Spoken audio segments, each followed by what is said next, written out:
Operation Tulong USA.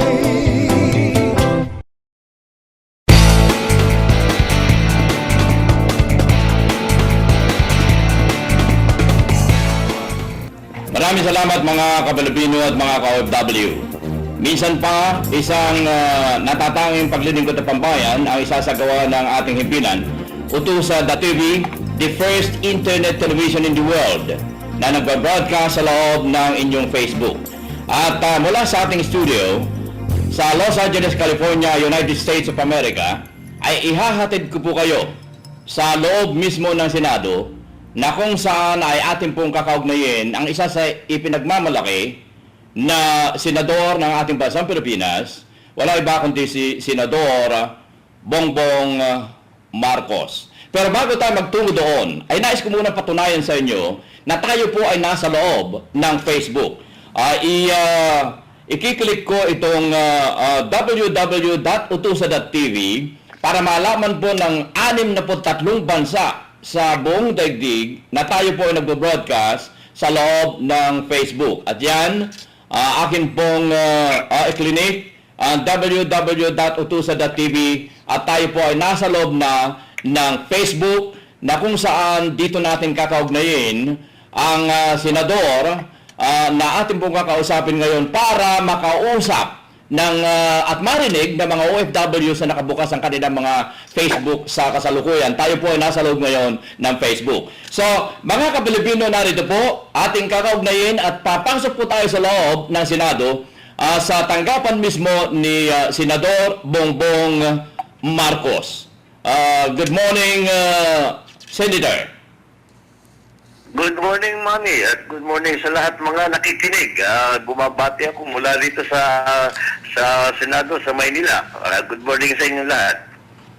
Isang karangalan na kayo po ay makakaugnay ng ating mga OFW sa mga sandaling ito. At bago ko ibigay ang isang katanungan na ating pong ilalagay sa pangunang pagtatanong, ay nais kong mabanggit na marami ang nagtatanong sa aking Facebook kung bakit pinili ko sa dami ng mga politicians, bakit pinili ko si Senador Bongbong Marcos. Mga ka-Pilipino, ito po ang aking kasagutan. 8 taon na nanungkulan po ako bilang announcer ng dating Pangulong Ferdinand E. Marcos. At nasubaybayan ko ang paglaki ni Senador Bongbong Marcos. At ito ang naging dahilan na ako ay higit na mas malapit kaysa sa mga iba pang mga senador, mga ibang politiko. Yan po ang dahilan kung bakit pinili ko nakakausapin sa ating himpilan, Utusa.tv. Ang unang katanungan po natin, Senador, ay ito.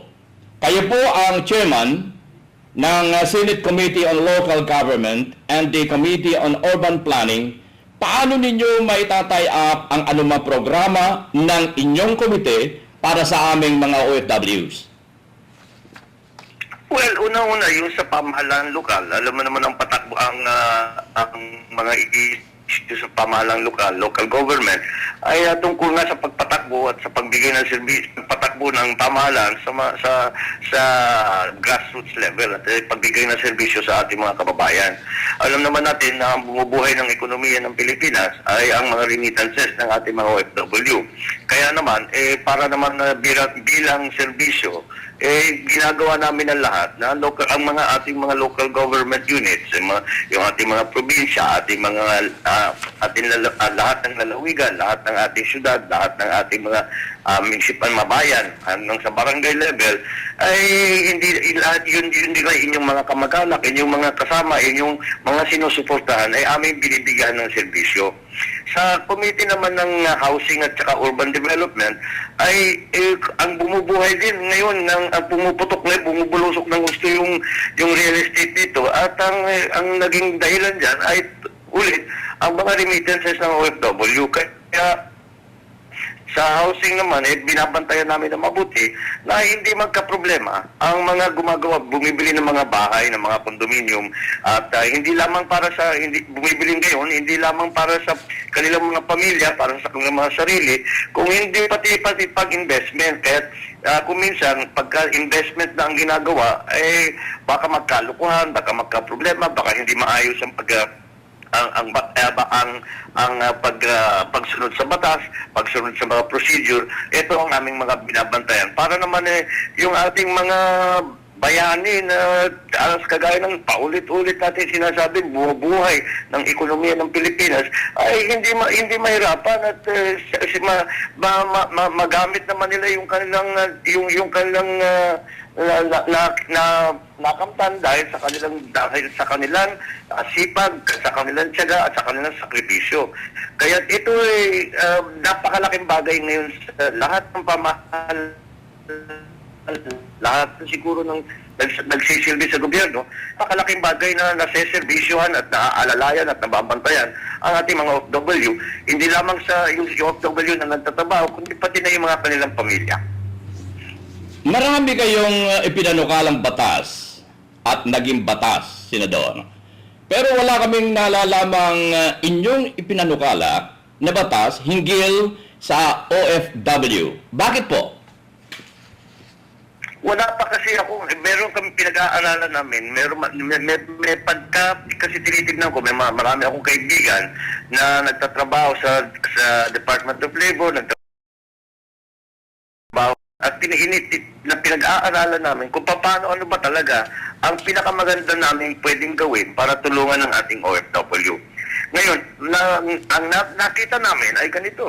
Ang lagi naman nagiging problema yung sa ating mga OFW, yung nagkakaproblema sa problema ng legal, nagkakakaso, yung hindi makauwi, yung nag-overstaying na, kailangan ng nadi-deport o kundi lahat ng ganyang klase, yung may namatayan ay kailangan iuwi. At ang kailangan nandito ay mabigyan ng pondo ang DFA dahil halimbawa, kung pagka nagkakaproblema ang OFW, tatakbo yan sa ating mga embassy, sa ating mga consulate. Ngayon, yung ating DFA naman, hanggang tumulong yan, ngunit walang pondo para halimbawa, magkakaso yung isang OFW, ay hindi naman, wala silang pondo para kumuha ng abogado.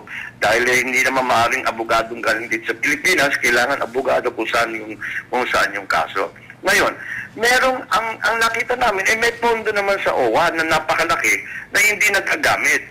And ang nagiging dahilan ay bakit hindi magamit dahil sa mga rules and regulations ng COA, ng Commission on Audit, parang hindi nagtutugma yung pangangailangan ng ating mga OFW at saka yung rules and regulations sa paggamit sa pondong yun. Kaya yung trust fund kasi ang OWA, bilyon-bilyon na sa ngayon hindi pa nagagamit. So dapat naghahanap kami ng paraan, palitan yung batas para palitan yung mga rules and regulations nang sa ganon, itong napakalaking pondo, mabigay na natin sa ating mga OFW pagka sila nangangailangan. Yun ang aming tinatrabaho ngayon. Siguro, pipila ko na ito kung hindi bago sa break ng Pasko, pagbalik natin pagkatapos sa bagong taon. Yun ang aming pinag-aaralan at hindi namin basta-basta pinipila, pinapasok dahil sinisigurado ko na tama yung aming gagawin dahil hindi simpleng bagay ito, medyo komplikado Pero palagay ko ito yung lalabas na sa ilang darating na linggo. Wow! Amin pong abatan ang mga panukalang batas na lalabas na mga ngalaga sa aming mga OFWs. Ang tanging connection namin, Senador, na mga OFW sa aming pamilya ay sa pamagitan ng internet, sa pamagitan ng Facebook, sa pamagitan ng Skype, sa pamagitan ng Google. Kamakailan ay naging batas ang Cybercrime Prevention Act. Kayo ay pang-12 lumagda para maging batas ito. Naging kontrobersyal sa environment ng mga OFW hinggil dito. Ano ang inyong stand hinggil dito, Senador? Naging controversial yan dahil nung ako actually, meron din akong version na ako may sinalang ako din na version ng cybercrime law. Pero ang tinutukoy nung aking version ay yung tungkol sa yung tinatawag na identity theft, yung ginagamit ka yung identity ng kung sino-sino sa internet. Tapos yung mga panloloko, yung mga scam, yung mga ganun. Yun ang aking interest doon dahil marami tayo natin naririnig tungkol na sa mga problemang ganyan. Ngunit nung sa diskusyon, pagdebate, ang nalalagyan ng libel clause. Ibig sabihin na pagka may sinulat ang halimbawa, isang vlogger, basta kung sino sumulat, naglagay sa Facebook, ay ginagawang libel. Hindi naman kasali yun sa naging deal ko. Kaya ang nangyari dyan sa cybercrime, kahit napasa, ay kinasuhan kaagad, dumating sa Supreme Court. Yung Supreme Court naman, nag-issue ng temporary restraining order. Hanggang ngayon, naka-restraining order. Sa ngayon, ibinabalik ngayon namin doon sa dating yung original na aming tinutukoy nga. Hindi yung mga vlogger, hindi yung mga, kung hindi yun naman yung mga nanloloko, mga pyramid scam, yung mga identity theft, yung mga, basta yung mga kung ano-anong nakikita natin na mapanloloko sa ginagawa sa internet. Kaya siguro may babalik na lahat naman ng senador, nakita naman nila na masyadong magulo itong nangyari at bigla na lang naisingit yung libel clause. Tapos yung libel clause pa na linagay nila mas mabigat pa kaysa sa libel ng mga periodista. Kaya nagtataka nga tayo kung bakit naipasok pa yun at bakit anong naging dahilan. So siguro sa bagong magiging version tatanggalin na yung libel clause at ibabalik natin para nga doon sa para ang kailangan talagang parusahan ay yung mga gumagawa ng panluloko sa internet. Kaya sa palagay ko siguro again, kung hindi natin magawa before ng Pasko, bago ng Pasko, pagbalik ng bagong taon, maayos na yan. Pero sa ngayon, nakasuspindi yung pag-implementa nung cybercrime law dahil na may temporary restraining order ng Supreme Court dahil marami masyadong nagreklamo, sinasabi, napakabigat naman ang parusa doon sa libel at saka hindi naman pareho yung mga sumusulat sa internet, yung mga vlogger, ay hindi naman pareho doon sa mga columnist, kung sila sa mga journalist. Kaya kailangan iba ang trato sa kanila. Kaya yun ang amin ngayon sinusuri para makita namin kung ano yung tamang paano yung tamang paggawa para kung meron bang problemang ganyan, ay hindi natin masyado pahihirapan ang mga gumagamit ng internet at sila nagiging liable, silang iniimbestigahan, ay hindi naman tama yun. Kaya lahat ng mga bagay na siguro matatanggal na sa bagong magiging version ng cybercrime law para maayos na lahat ito. At alam naman natin, hindi lamang ang mga OFW ang gumagamit ng internet, ang mabigat na gumamit ng internet, lahat na ng buong mundo, lahat na ng buong ng bansa, lahat ng mga iba't ibang lipunan, lahat ng bansa, mula sa mayayaman, pinakamahihirap, yung pinakamalalaki, nasa taas ng gobyerno, lahat hanggang sa pinakamababa sa gobyerno, lahat ay gumagamit na ng internet. Kaya ito'y kailangan ayusin sa lalong madaling panahon at sa aking palagay, hindi na tatagal at maayos na yan at hindi na magiging problema yung naging mabigat na parusa na ginawa na inilagay para sa libel clause kasi wala naman yun sa original na version. Nung final ko yung akin, walang libel clause kahit anumang libel clause kasi iba nga ang aking iniisip, hindi ko naman iniisip yung mga sumusulat, yung mga tumututol sa mga ginagawa ng mga nasa gobyerno. Ang iniisip ko lamang ay yung tamang paggamit sa internet at hindi ginagamit na panloloko sa kung sino man. Amin pong susubaybayan ang bagong version ng Cybercrime Prevention Act na ito, Senador, at aming ngayong hihilingin ngayon pa man na kami ay muling kakatok sa pinto ng iyong tanggapan para ipaliwanag sa ating mga OFWs ang bagong version ng batas na ito. Ano po? Ay, ang nagiging debate sa loob ng Senado, sa gitna ng mga senador, ay sa yung sa libel clause ulit. Dahil meron pa rin mga ibang senador sa kanilang pananaw ay may mas malaking damage na nagawa pagka may sinulat na hindi maganda. Pero ang aking namang pag nag-uusap kami, lagi kong sinasabi, iba nga yung iba yung internet at saka iba yung nasa halimbawa doon sa mga pahayagan, doon sa radyo, iba yung internet. Yung internet kasi, ang kaibahan niyan, nakakasagot ka. Kung halimbawa, sa may lumabas sa dyaryo, minumura ka ng isang, minumura ka o sinisisi ka o puro sinungaling at sinusulat tungkol sa'yo, ay hindi mo naman pwede, kung malaking tao ka, pwede mo sagutin. Pero yung lahat ng lahat ng nagbabasa, hindi naman maririnig kung silang may gustong sabihin. Sa internet, kung kahit na ilang libo, kahit na ilang milyon ang nagbabasa ng mga sinusulat ninyo, ay pwede yun lahat sumagot at lalabas ang sagot nila. Hindi kagaya sa dyaryo, hindi kagaya sa radyo. Kaya yun ang pinapaliwanag ko na pinapaliwanag na kaming iba na yun ang kaibahan. Kaya hindi dapat pareho ang pagtrato sa mga vlogger, sa mga sumusulat sa Facebook. Pati ba naman yun sa Facebook, sinasabi nila, babantayan daw nila yung sumusulat sa Facebook. At kung hindi maganda yung sinasabi, kakasuhan ng libel. Hindi naman tama yun. Kung minsan siguro, may generational gap na rin yan kasi may gumagamit sa amin, may gumagamit ng internet, merong hindi. Kaya kailangan siguro turuan pa rin yung mga iba na ibang bagay yung internet. Pero mahirap ipaliwanag kailangan yung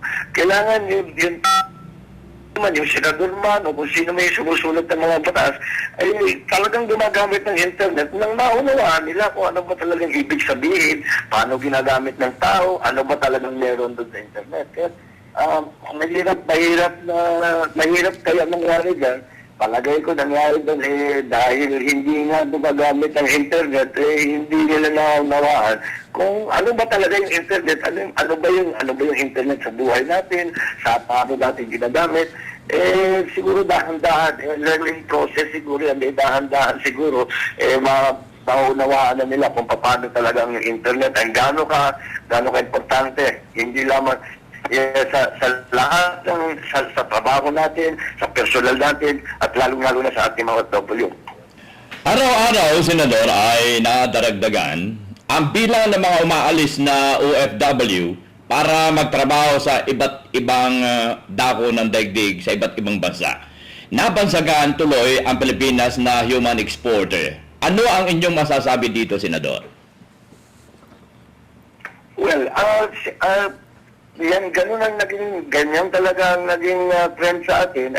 Problema, simple lang naman ang naging dahilan dahil walang trabaho dito sa Pilipinas.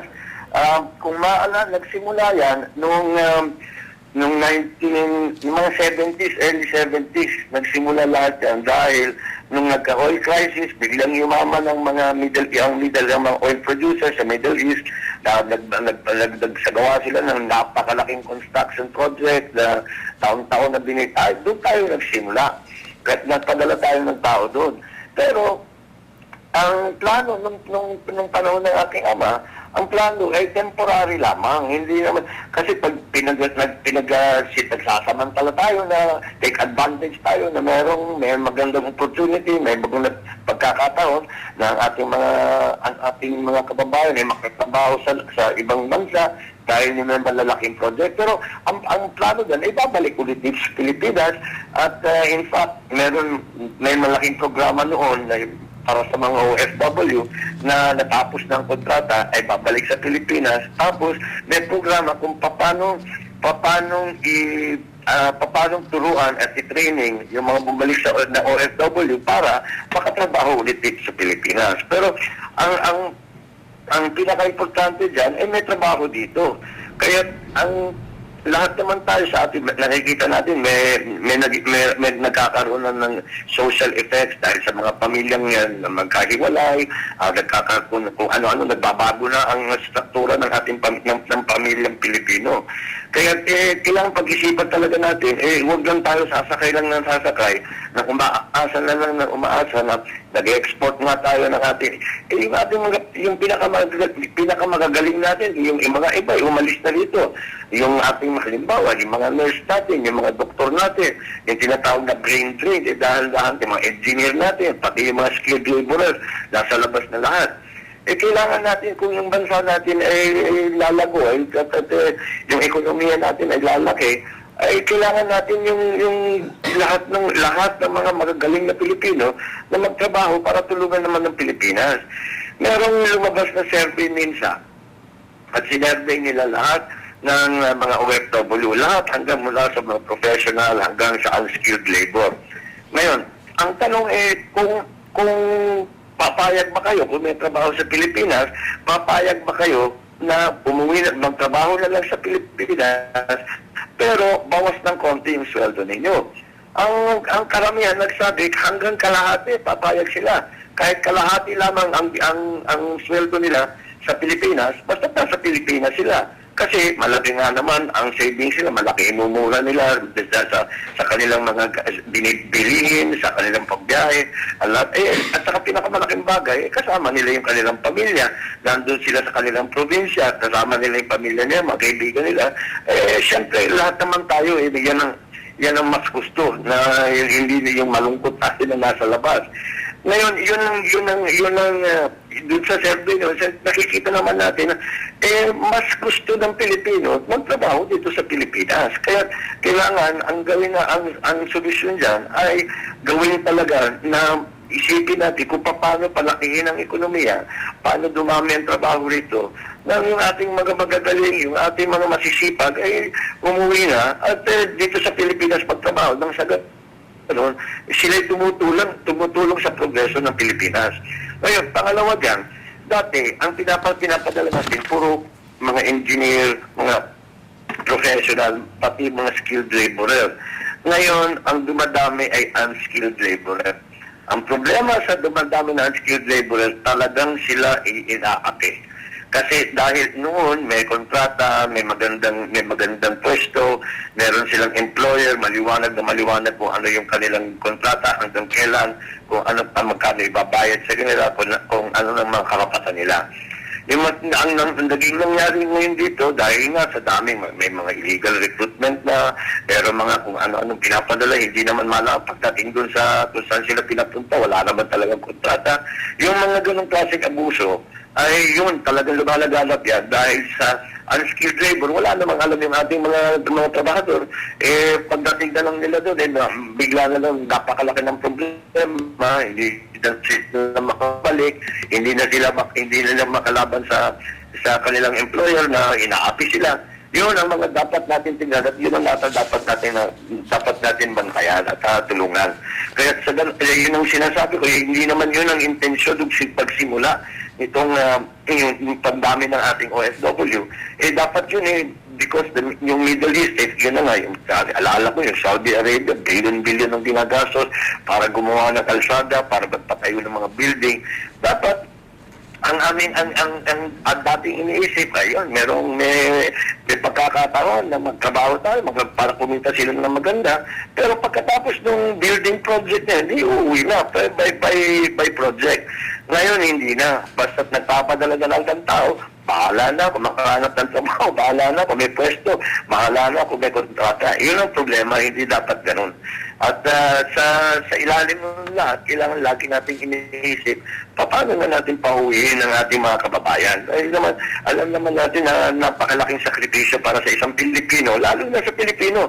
Baka sa mga ibang nationality siguro, hindi para sa kanila, baliwala yung nakahiwalay sila sa kanilang mga pamilya.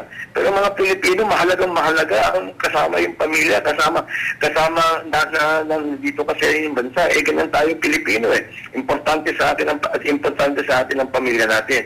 Kaya sa ilalim nito lahat, kailangan lagi natin iniisip kung paano pagandahin ang ekonomiya, paano magkaroon ng maraming trabaho, paano gumawa ng mga trabaho dito sa Pilipinas na makauwi na nga ang ating mga OFW na kumikita pa rin at susuportahan pa rin ang kanilang mga pamilya. Sa inyong capacity bilang senador, ito po ang aming gustong itanong sa inyo. Ano ang inyong vision para sa aming mga OFWs? Sa akin, kailangan talaga, unang-una, hindi naman natin masasabi, ang estimate yun, halos 9 milyon na ang Pilipino na nasa labas, almost 9 million. Ang kailangan, hindi naman natin masasabi, magkakaroon ng 9 million na trabaho dito, di biglaan. So habang nandiyan na sitwasyon, kailangan muna, yung sinasabi ko, yung inaabuso, yung ating mga trabahador, inaapi, at naiipit, kung minsan, yun na nga, kung minsan, i-deport, wala namang pampauwi, wala namang tinakasuhan, wala namang pambayad ng abogado, naiipit nila, hindi naman sila dapat ikulong, nakukulong dahil na wala silang pambayad ng abogado. Yung ganong klaseng tulong, yun ang unahin natin. Yun ang sa ating first priority. Unang prioridad ay yung mga nagkakaproblema na hindi na maayos naman yung problema, konting tulong lang galing sa pamahalaan. Kaya yun ang aking inuuna at yun ang aking tinitingnan na palagay ko, pag natin nagawa yun, at least meron tayo, masasabi natin na kahit paano, laging may paraan para sa ating mga kababayan, tutulungan sila ng DFA, tutulungan sila ng DOLE, tutulungan sila na yung kanilang mga legal problems, yung kanilang contractual problem, yung kanilang problem, yung pag-aabuso sa kanila, magaayos natin, matutulungan natin sila. Yun ang ating unahin. Pero kagaya ng sabi ko, para sa akin lamang, dapat maghanap tayo ng paglandahin natin yung ekonomiya nang sa ganun hindi na naiiwan sa labas ang ating mga kababayan at unang-una para makauwi na sila. Pangalawa, kailangan natin sila dito sa Pilipinas para sila ang magiging kasama sa pagprogreso nga ng ekonomiya ng Pilipinas. Para sa akin, pero siguro taon-taon pa yan bago mangyari.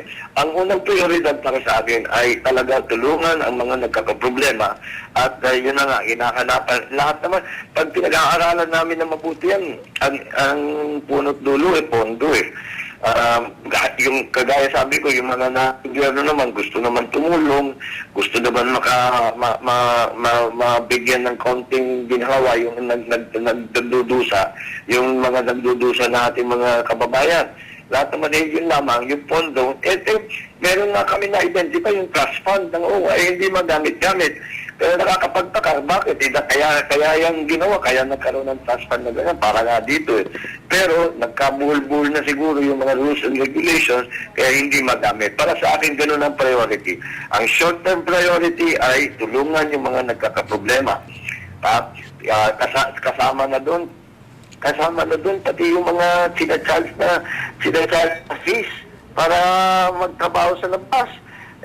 Ang dami natin, padagdag na lang, pataas na lang ng pataas ang hinihingi ng mga recruiter. Dapat makontrol yan. At saka, malaking pera ang pinag-uusapan dito. 1,000,000, ganung klaseng pera. 120,000, 200,000, 220,000, ganun ang hinihingi. Mangungutang yung tao, tapos wala pang kontrata. Pagdating doon, lalo ko pala. Yung mga ganung klase, yun ang dapat nating ayusin kagad. Kami ay naghahanap ng a very authoritative person na sasagot sa aming katanungan kung kailan ginamit ang salitang OFW. Kailan po ito ginamit? Dati, hindi OFW Dapat, di ba, OCW nagsimula yan. Dapat, yung una naming naririnig, yung salitang yan, overseas workers lang noon Tapos overseas contract workers, tapos overseas Filipino workers na. So hindi ko alam kung paano ang naging saan nagsimula yan.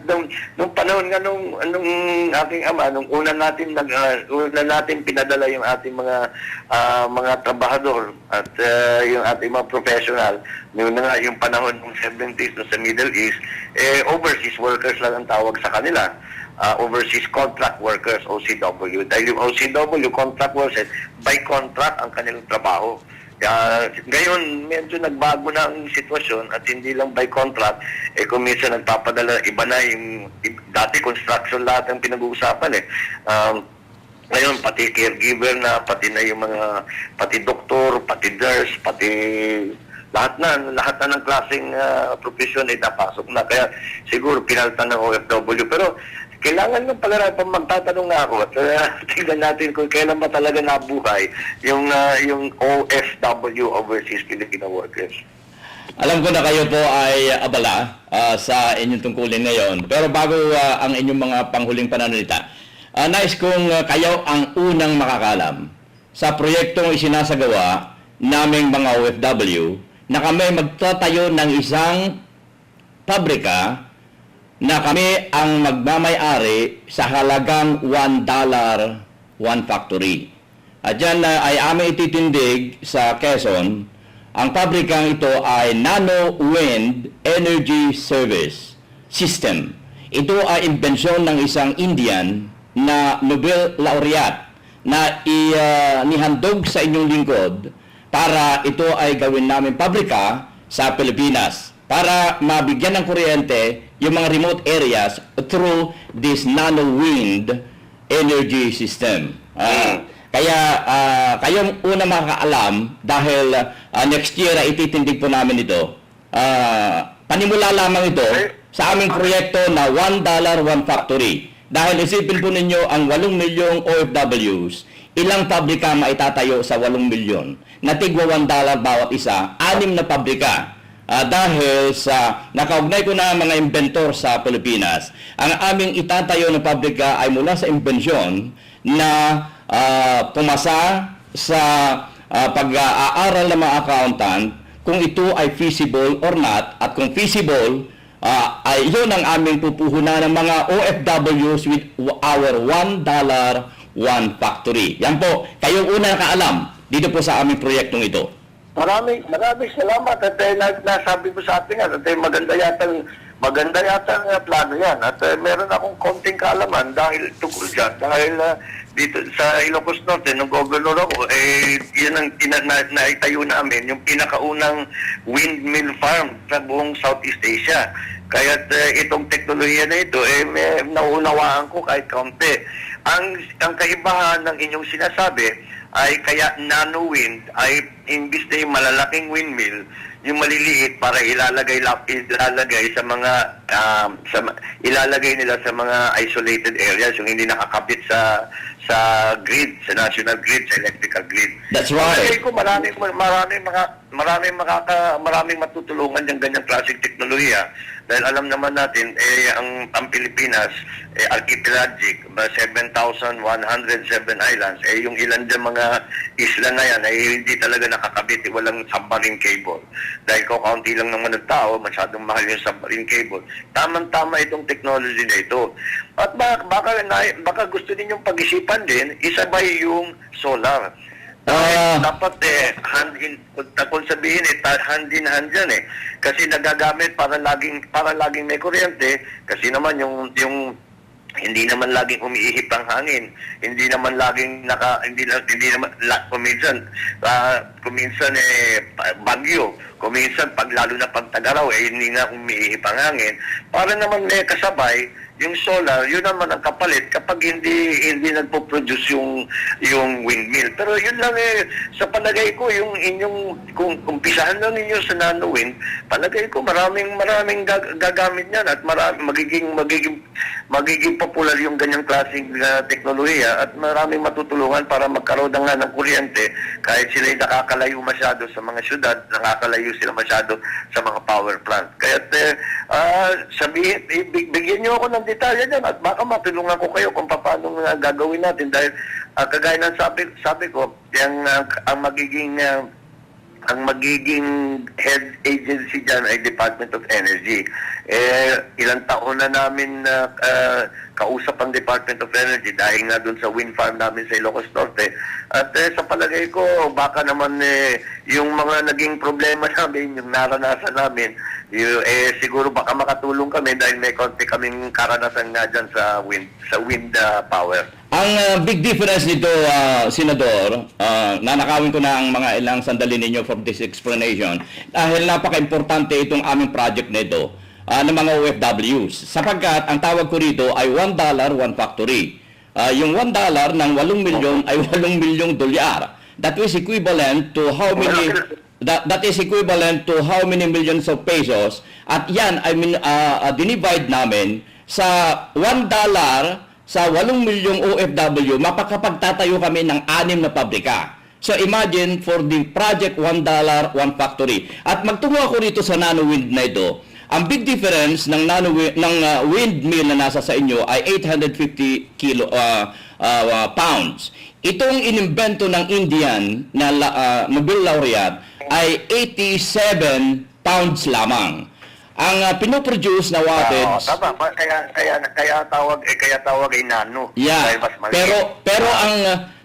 Tama yan kasi yung malalaki, dapat yan ilinalagay yan sa power grid Mhm. Ito pambahay, Yeah. pagka may farm, para isolated. Ayan, para nagkakaroon ng malaking maitutulong yan para sa ating mga kababayan. At on both sides, yung mga makakasama sa yung magme-may-ari ng mga pabrikang sinasabi ninyo, kikita sila dyan, at marami silang matutulungan ng mga isolated communities. Kami lahat ng mga OFW magmamay-ari, the 8 million OFWs. Kasi yung $1 namin ay makakapagtayo ng 6 na pabrika. At halimbawa, for a little detail dito sa project na ito, Senador, nasabi ko na rin lamang sa inyo. Kung yung inventor ay taga-Pasay, doon sa Pasay itatayo yung pabrika. Kung yung inventor na evaluate na feasible ay sa Naga, doon sa Naga itatayo yung pabrika. Kung yung inventor na naaprubahan ng mga accountant, kung feasible yung na-invento niya, ay taga Mindanao, sa Mindanao, itatayo yung pabrika. Mga ilang detalye ng project naming $1, one factory. At yan ay ipaliliwanag na ng Facebook namin ng mga OFW sa malalaman po ninyo. At ako'y natutuwa dahil kayo, ang una kong pinagsabihan, katulad ng aking nabanggit, kayo ang malapit sa aking puso sapagkat 8 taon ako nanungkulan sa inyong ama bilang announcer ng Malacanang, maging ng inyong ina. Ako ay nanungkulan sa kanila ng 8 taon. Kaya, tinatanong ko nila kung bakit ikaw ang pinili. Nakita ko paglaki mo Talaga, siguro nakakaiba yung buhay ko dahil nga, kagaya ng sabi mo, lahat ng aming ginagawa mula nung maliit pa kami kasi nung naging presidente yung tatay ko ay 7 years old pa lang ako So hanggang umalis kami, 27 na ako, 28 na ako nung umalis kami sa palasyo. Kaya nga yung paglaki na yan ay parang in the public eye, nasa dami lagi kami naman sa television. Kaya nakita naman siguro ng lahat kung paano nangyari sa pamilya namin. Kaya ako mabuti naman at ako'y nauna dito sa inyong proyekto. At kagaya ng sabi ko, na meron akong kaunting kaalaman yan, baka makatulong ako, bigyan niyo ako ng detalye, kung ano yung kailangan ninyo na maitutulong ko, sabihin niyo lang sa akin. Dahil nga alang-alang sa ating mga OFW na sana magandang project ito at saka hindi masyado mabigat. Bawat isa nga, $1 lamang. Yeah, pero titignan natin yung mga economic feasibility, lahat yan. Meron na kasi sa ibang bansa nagagawa na rin yan Pero kailangan malaking bagay na gagawin ninyo na lokal.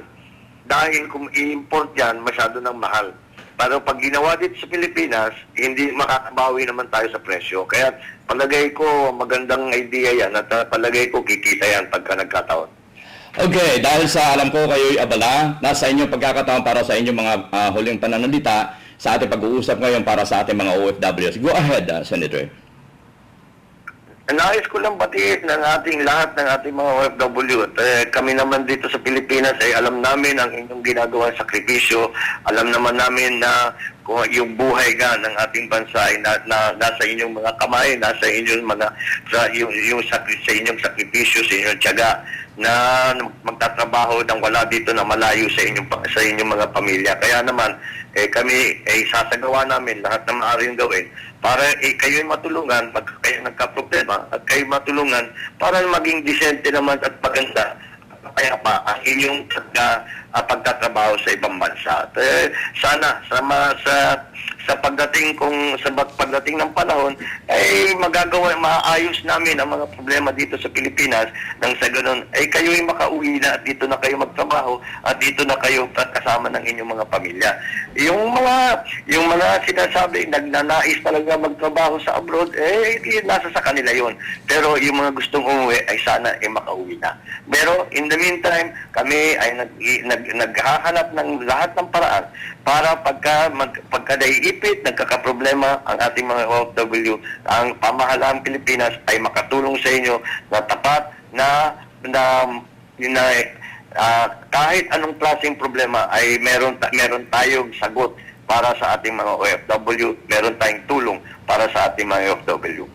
Mga kapilipino, mga ka-OFW, si Senador Bongbong Marcos, at maraming salamat, Senador, sa inyong panahon. Ang inyong lingkod ko, Manny Calpito po, nag-iiwan ng pagkain kaisipan, ang utang na loob ay hindi dapat nabayaran, sa halip ito ay pasa. Sa inyo lahat, maraming salamat at mabuhay. Operation Tulong USA.